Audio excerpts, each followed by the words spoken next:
Hi, I'm Jeff Schwartz, and this is our February 2017 update. Can't believe that January blew through that quickly, but what we've got here is the 356 Porsche we've been talking about.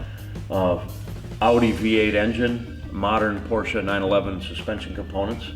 Why did we use 911 suspension components? Well, this car is going to Australia, and Australia has regulations regarding modifications, so the more OEM components you use, the less engineering data you have to submit in order to get approval. So by using modern Porsche components, those items won't need engineering approval, just our chassis structure. So we've engineered this so it's very serviceable. The entire rear cradle will drop out of the car to service the engine and so forth. So should be pretty good, and let's take a look. As you can see up here, we made a tubular structure to bolt to the original front cross member that has the modern 911 suspension components bolted to it. So we've got a late model steering rack and lower control arms and cradle, and then we fabricated a tubular structure here just inside of the factory wheel well. So we got to have room for the tire to turn, so we really can't go out any further. So we've had this tube, we've bent this so it just barely clears the wheel well. So we've got maximum occupancy space in here. I've sat in here and there's plenty of room for a 6-footer and plenty of leg room, and it's actually quite comfortable, lots of headroom, enough room for a helmet and so forth. The floor on this is going to be just a smidge higher than what it was from the factory, maybe 20 millimeters or so, and it should be pretty comfortable to drive. I was surprised how roomy this thing is. So that's what we've got here, and then we still have to put the steering column and such in here. This is going to be a right-hand drive car, so the column will be over on this side. And then we've got a little bit of work on the Audi V8 back there. It's behind the driver's door opening, so it's actually a mid-engine car. It'll have much better weight distribution than the factory car had with the engine hanging behind the rear wheels.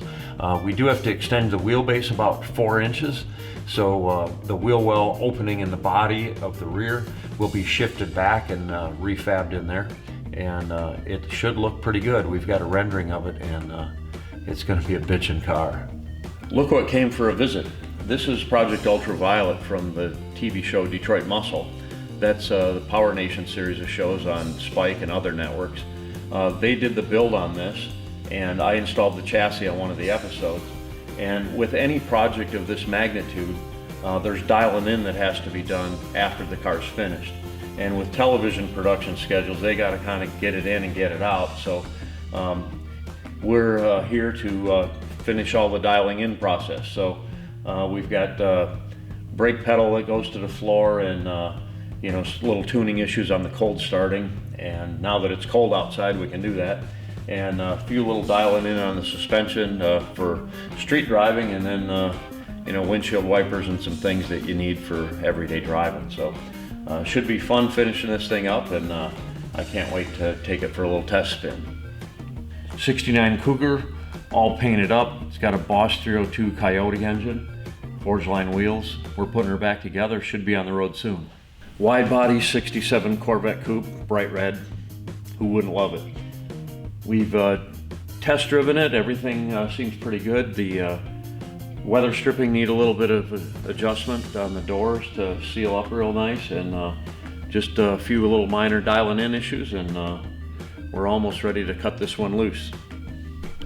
924 GTS replica, we're continuing putting pieces back together on it, and the latest thing is we're fabricating a turbo manifold. The one that was on here wouldn't fit with all the accessories and give us room for the exhaust to run out the back. So we're making a new manifold and coming right along here. 68 Camaro, we've pretty much wrapped up all the mechanical things, aligned the front suspension, set the front ride height. We still have to put everything in the interior and set the rear ride height once that weight is into the car. The headliner's done. The seats have been upholstered, Recaros with some blue stitching and black leather and suede. And we're still need to do the door panels and carpeting. So about to start doing the interior stuff, the last stages of that, and should be on the road real soon. What do we got here? A new project, 71 CUDA, lime green with a shaker hood. We'll tell you more about it next month. 67 Ford Custom 500. I've been working a lot of evenings and weekends on this project. I've got my engine in there, and we've done some suspension components that I'd really like to share with you. The Galaxie and full-size Fords in 65 through 68 all shared the same chassis, and there's over 1 million of these cars out there. There's almost 1 million made each year, so a lot of cars out there, and not a lot of suspension solutions. So I've come up with some different components for this, and if you have one of these cars, give us a call. We've got, sway bars and rear suspension solutions, and to make it really ride and handle pretty well. This chassis, incidentally, everybody asks me, well, did you put a Schwartz chassis on it? This chassis is one of the finest production chassis ever made, and we'll demonstrate that next month on the extreme lack of flex that this chassis has.